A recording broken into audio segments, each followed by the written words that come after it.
Okay, but yeah, so the content of this talk is about IOWarp. Uh, so the main agenda is that we're going to give a brief overview of what IOWarp is, a little bit how that connects to HDF5.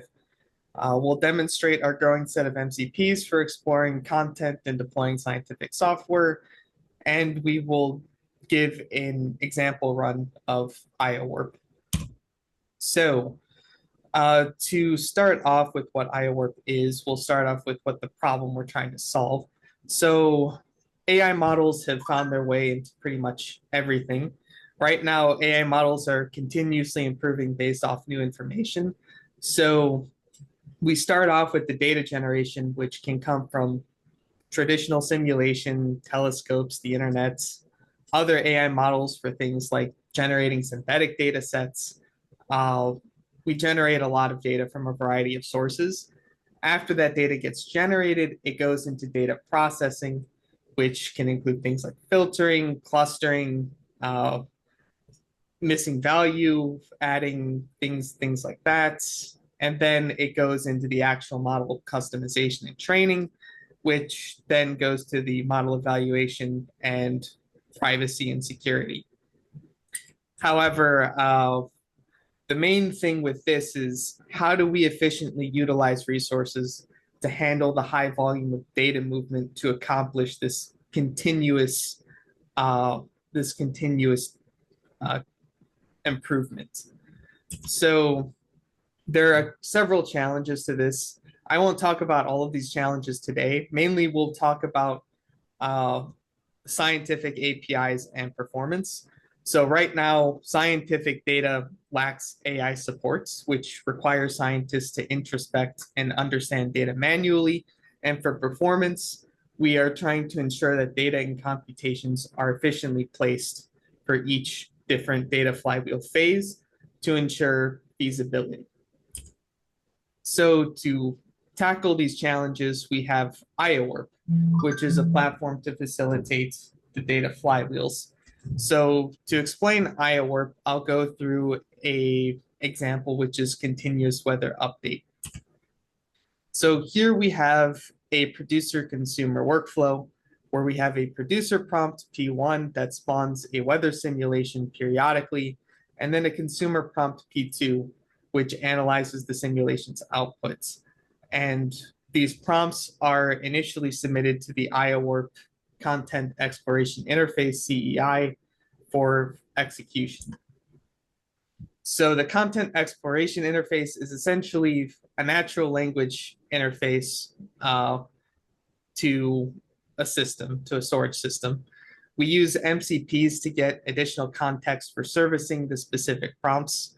And for the MCPs, the platform plugins interface has a variety of MCPs and AI models to bring AI to science.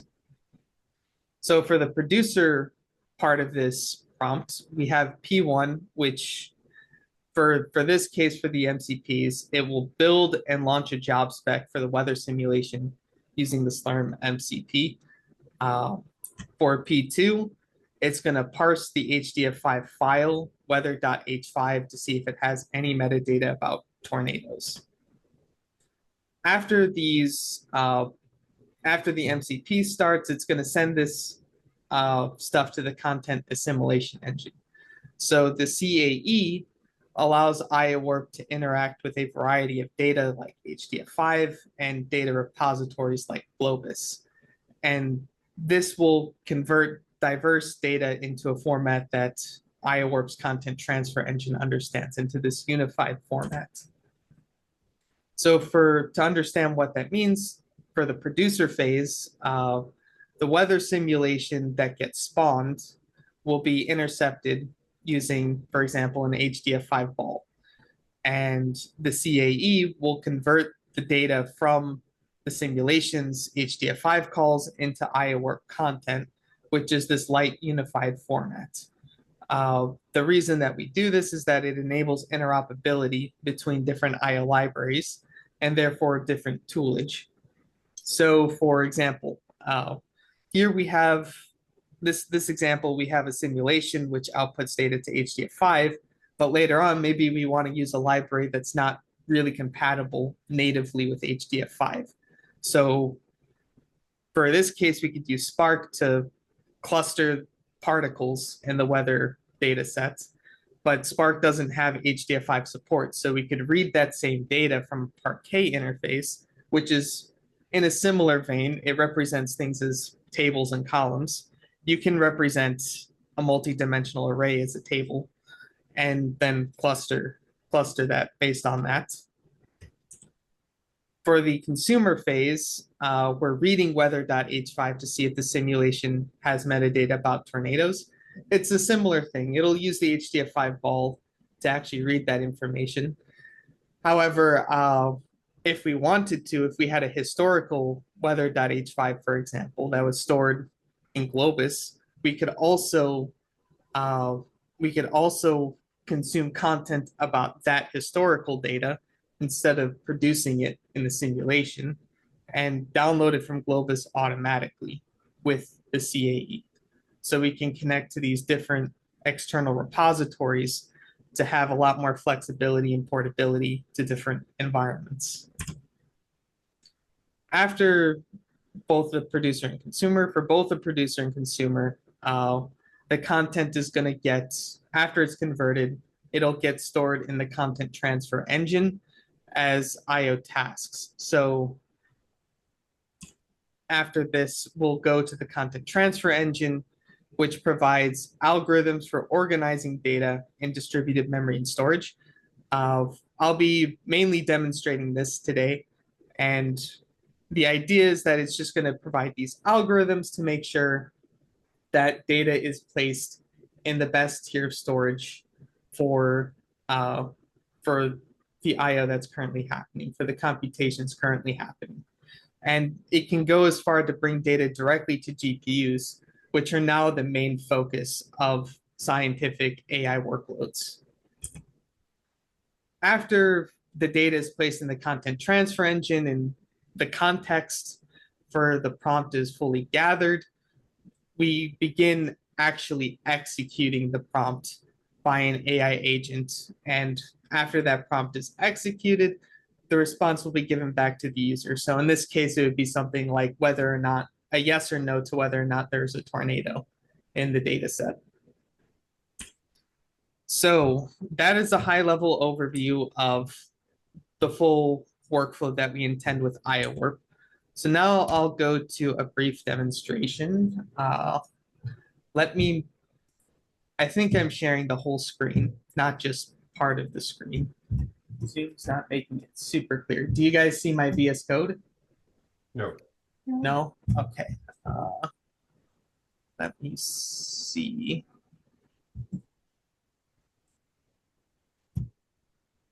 I think that did it.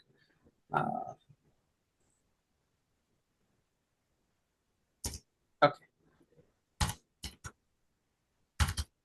So I'll start with showing an example deployment of the content transfer engine. So we have a tool called Jarvis, which is used for deploying services and applications. It automatically configures a bunch of parameters, so you don't really have to think about everything. So here we'll create a pipeline for IOR.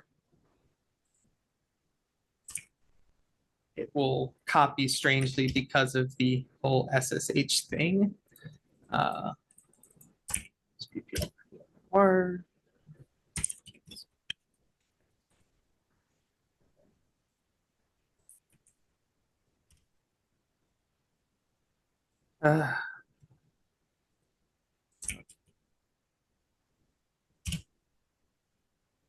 Okay. So this is an example of, I don't know why VS Code is copying like this, but yeah, so this is an example of a pipeline containing IOR. And I'll run the pipeline in just a second just to get a baseline performance metric of our storage system.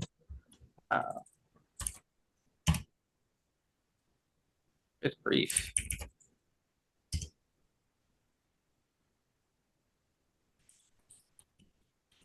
Just making sure that it didn't add two IORs to the same thing. Okay.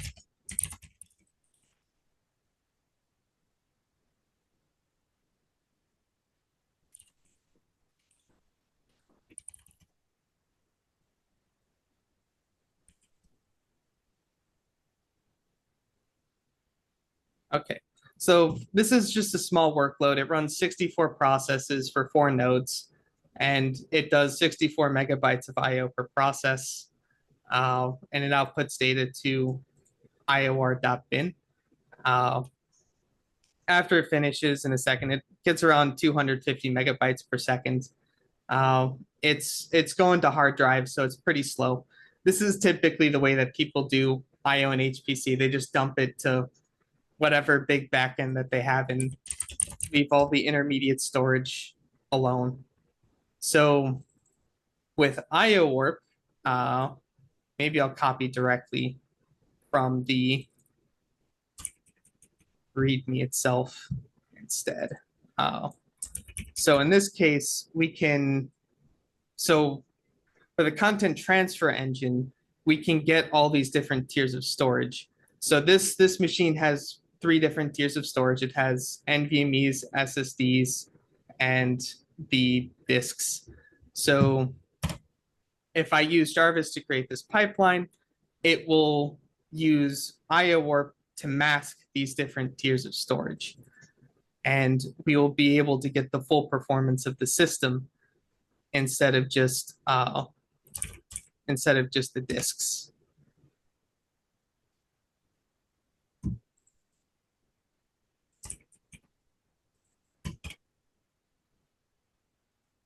Yeah.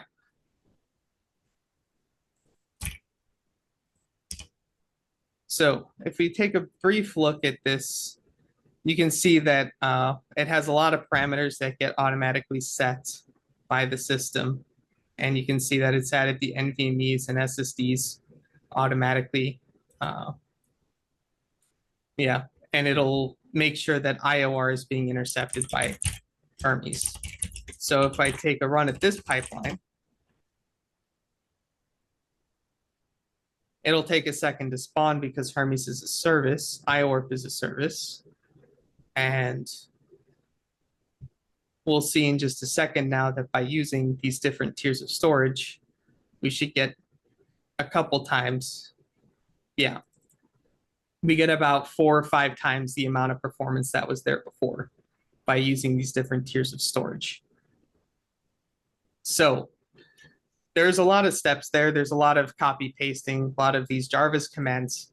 So with IOWarp, we've been working with trying to give a natural language interface to all of this stuff.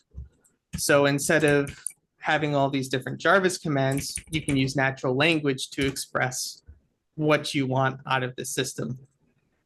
So here, instead of using Jarvis to create the IOR pipeline, I will use an LLM. Okay. And if I go over to here, you'll see that it is, oh, Jarvis, CDIOR. You'll see that it actually augmented the pipeline that I had before because I did not deduplicate it. No. At the very least, you can see that it added the pipeline with the same information. So it added block equals 64M. So it did the 64 megabyte block size per process and all that stuff. For the this PPL destroy. For IOWarp, we also can do a larger prompt. So this prompt says load the pipeline index Jarvis Hermes.IOWarp base, which is just the basic parameters for deploying IOWarp, and then add the Hermes interceptor, IOWar, IOWarp base. And for IOWarp, use 64 processes, 16 process per node, the block size of 64M, and the same parameters that were before. So I'll put that to the LLM, and it'll call all of these Jarvis calls for you instead of having to memorize the exact API. And now we can do Jarvis BPL, Jarvis CD IOWarp base, and Jarvis BPL print. The reason why I'm doing print in a separate screen is because we're working on making the print statements a little bit prettier in the AI. But as you can see, the pipeline is created pretty much exactly the same way that was before. And if I rerun this code, it'll run exactly the same way and have pretty much the same performance statistics. Yeah, okay. That is the brief overview I had of IOWarp, the current functionality, the natural language interface that we're going over. I can open the floor to questions and comments and all that stuff.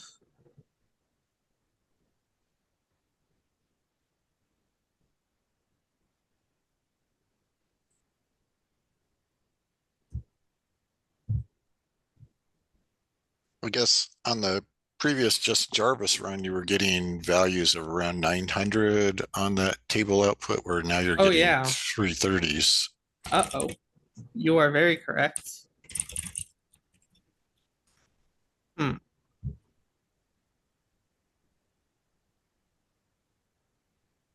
Yeah, I don't know what happened there. That's strange.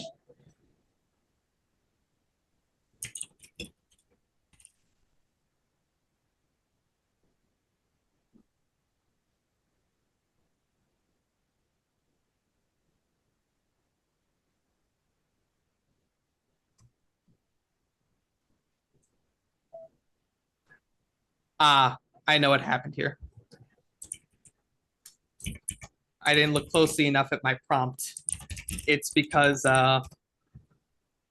it's because the include here, I forgot to set the include, so it's not intercepting IOR in that case. If I just do Jarvis conf would equal to this.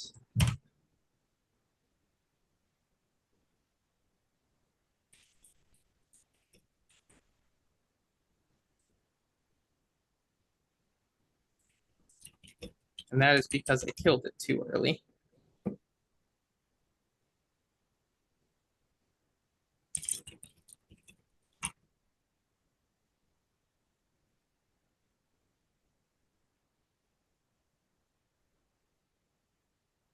Yeah, it's not 100% perfect the way it is, but it's getting there.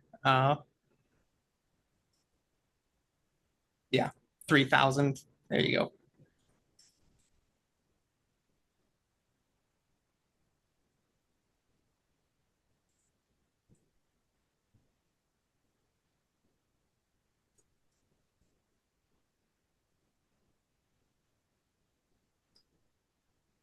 Any other questions or comments? That's all I had to show.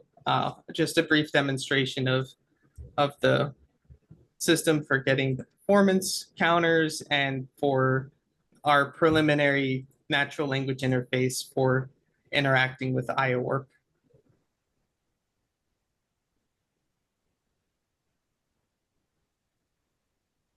All right, thank you so much, Luke, for presenting. You're a PhD student at IIT working on the Gnosis research project, right? And I shared your personal page on the forum if anyone needs to get a hold of you or has any more questions. Cool. Thank you, Lucas. Any other general HDF questions? Okay. All right. Thank you, everyone. We'll be back here next Tuesday. Have a good day. Thanks. I Bye. do have a general question. Yeah. Oh, yeah. Do you usually on these Tuesday meetings talk about HDF as well as like high performance computing? Yeah, this is definitely a one-off kind of different meeting because everyone's at our HDF user group meeting. We do have a few more people from the HDF group are in the meeting now. But yeah, today was going to be a weird day. Next week will be Garrett Heber. He's our executive director, but he has just a crazy wealth of knowledge about so many topics. So if you have any questions, feel free to, I know you said you found our website earlier, feel free to use the contact form, or if there's anything in particular you want to hear about, very possible that Garrett could talk about that for quite a bit. So yeah, feel free to reach out. And yeah, the meetings are more normally people from the HDF group on more HDF 5 center topics. Okay, thank you very much. Yeah, appreciate Bye. having you here. And again, thanks, Luke, and thanks everyone else. Okay, bye. Bye-bye.